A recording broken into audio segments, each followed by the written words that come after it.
yeah, let's look at just kind of shifting gears. We mentioned the EFA. I know we've kind of talked about the Like Europe on and off. We talked about the AFLE a bit, and we've talked about the EFA a bit, but we've talked about AFLE more. Like we even had a whole episode with the AFLE thumbnail, which, by the way, that was magnificent. I made it. I know you I'm deserve awesome. all the credit for that. Yes, I mean, so I had a little bit of help on it, but I was watching. I woke up early for this beautiful, magnificent game. We watched the Paris Musketeers take on the Prague Lions, and this was amazing from the get-go. Like, I thought Paris would get the win here, and they were looking pretty dominant, but then Prague got together a very good drive with the final bit, and they ended up scoring. And I was like, everyone was going nuts in that live chat, and then they were like insane. Like, I think they went for the 2 point conversion, and they got it. And I have never seen a more active live chat for a small football league. Um, Hmm. and Prague got that win. That was very much needed. And if Prague didn't get that win, the playoffs were secured with like Nordic, Munich, and I think Paris making it. But with Prague winning that, they still have a chance. They're like 2-4 right now, and they are looking on the come up. Like their quarterback, like I think his name is Henderson. He's amazing, and I wouldn't be shocked if we saw them in the playoffs.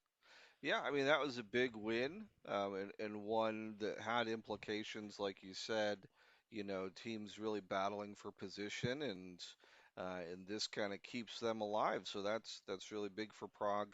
I had announced a couple weeks ago I liked the Paris Musketeers. One for all Yeah, for one, but that they're did three not and four. did They're not they're work still for decent. them this week. You They are like the team killer. When you pick a team, they suddenly start to lose every game. that You're not wrong. But yeah, so Ooh, that one was close. curse The my Rams.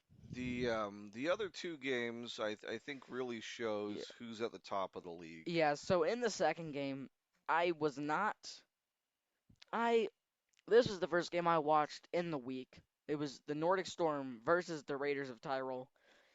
And then everyone was talking about how the Paris Prague game was so much better, so I went to that one. But when I came back, I was like, I didn't miss anything. Nordic was still dominating Raiders. The Raiders, I think they're still winless, and they still suck. Yeah, so Nordic showed up. They did what they needed to do. They got the win. They just proved they're the better team, which wasn't really a question mark ahead of Yeah, time, but they still played it yeah. out on the field. You So still it, have to show up. so it finished Nordic 40, Raiders 14. They tried to get a little bit near the end, but didn't get much. And then with the final game, I did watch most of this game live, and I will say the live chat was better than the game. Munich basically had a shutout going into the half, I think.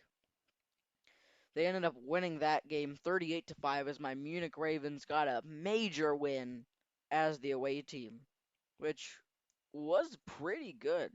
Or maybe they weren't the away team, but they weren't wearing their team colors. They were wearing white. So Okay, I don't all know. right. It's like with so many leagues, they have white as the home, but in the NFL they have white as the away, and it's so difficult to understand.